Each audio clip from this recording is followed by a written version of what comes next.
از چند روز گذشته باز شنیدیم که یکی دیگه از عزیزان پناهنده که در شهر گوتنبرگ زندگی میکنه بازداشت شده.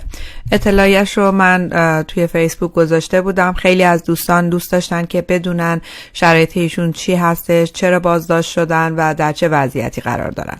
از همین رو ما از طرف رادیو شقایق تماس گرفتیم با آقای علیرضا حمیدی. با ایشون مصاحبه کوتاهی رو داشتیم در بازداشتگاه کلورد و صحبت‌های ایشون رو ضبط کردیم و این فایل صوتی رو آماده کردیم برای اینکه شما در جریان وضعیت این دوستمون قرار بگیرید. امیدواریم که هرچه سریعتر مشکل ایشون حل بشه و آقای علیرضا حمیدی رو در شهر در کنار خودمون ببینیم و تمام دوستانی که درگیر پروسه پناهندگی و اقامت هستن هرچه سریعتر بالاخره به یک آرامش نسبی برسند و مشکلاتشون کمتر بشه.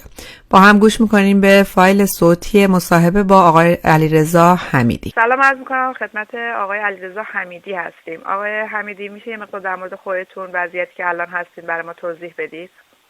سلام علیکم خدمت شما و شنوندگان عزیزتون. من علیرضا حمیدی ابوالمالی هستم.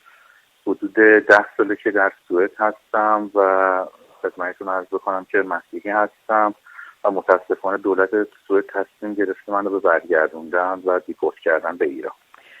آقای حمیدی تو این 10 سال به عنوان پناهجو اینجا بودین و جوابی اداره مهاجرت بهتون نداده تا الان؟ نه، هیچ جوابی به من نداده. به عنوان پناهجو هم بودم در اینجا. یعنی قبلا منفی نگرفتین، همینجور بلا تکلیف بودین تو این 10 سال؟ چرا قبلا منفی گرفتن. یه 4 سال خورده تقریبا سیاه زندگی کردم که بتونم دوباره پرونده‌مو باز کنم و متاسفانه با تمام مدارکایی که داشتم در ایران زندان به سر می‌بردم و با تمام مدارکم باز منفی گرفتم. اگر که تمایل دارید میشه یه مقدار توضیح بدید علت این که حالا اگر برگردین ایران چه خطری تهدیدتون میکنه؟ یه مقدار توضیح بدید.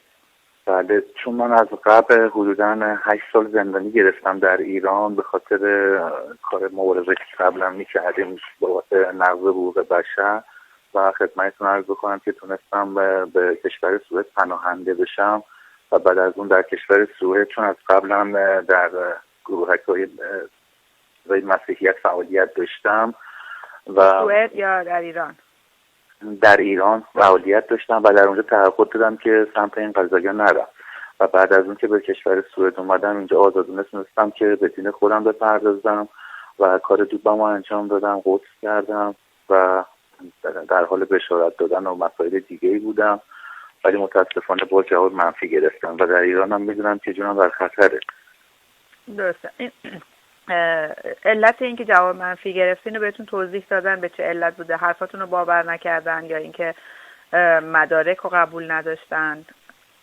به من چون من اینجا اومدم حدوداً 8 سال کلیسا میرفتم و بعد از اون دوب انجام دادم و منفی رو قبل از اون گرفتن. اینا به من گفتن این به خاطر اینکه ما به منفی دادیم بعداً شما رفتین غسل انجام دادین، ولی اون پدری که اونجا منو غسل دادن کشیشی که توی کلیسای مونترال بود ایشون فرمودن که براشون نامه زدن که ما ایشون از سال 2008 میشناسیمش اومدن اینجا و من که تصمیم گرفتم که ایشون کی غسل انجام بدن. درسته. الان اداره مهاجرت به شما چه توضیحی میده؟ الان مشکلشون چی هستش؟ بحثشون چی هستش؟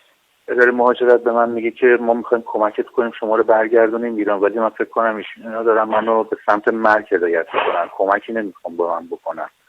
من حدوداً 10 سال اینجام از اجتماع دور بودم، 4 سال و نیم تونستم سیاه زندگی بکنم در این کشور که بتونم دوباره پرونده‌مو باز کنم، ولی متاسفانه باز براشون گویا قابل قبول نبوده و به من دوباره منفی دادن. وکیلتون در این رابطه چه نظری دارن؟ وکیلمو تا الان چندین بار که خودشون انتخاب کردن، ولی این به بعد خودم یه وکیل مورد اطمینان انتخاب کردم و تونستم که به ایشون چیز بکنم و بنا شده که جلوی دیپورت منو بگیرم، ولی نمیدونم هنوز در چه وضعیتی هستم. امروز بنا شده که شکایت منو به دادگاه بفرستم. بسیار عالی. من سوال دیگه که از شما دارم اینه که فعالیت هایی که توی این چند سال توی سوئد انجام میدادین بابت کیستون، بابت اعتقاد مذهبیتون، چه فعالیت هایی بوده که اداره مهاجرت هنوز قبول نکرده این فعالیت ها رو؟ ولو اداره مهاجرت به من میگن که شما، چون من دوب کردنم و بعد از قضیه منفی گرفتنم بوده، میگن به خاطر این شما این کار انجام دادید که بعد از اون چون ما خواستیم که شما برگردید و منفی گرفتید، شما رفتید این کار کردید به خاطر اون قضیه.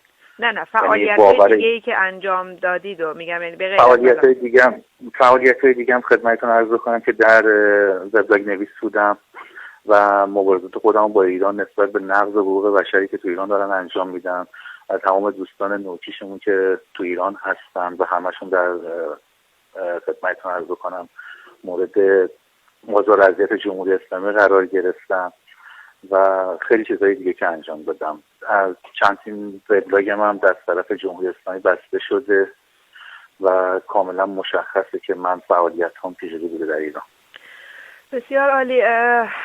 الان دوست دارید به شنونده هایی که صدای شما رو میشنون، حالا خواهر برادرای ایمانیتون و دوستان دیگه که صدای شما رو میشنون، فکر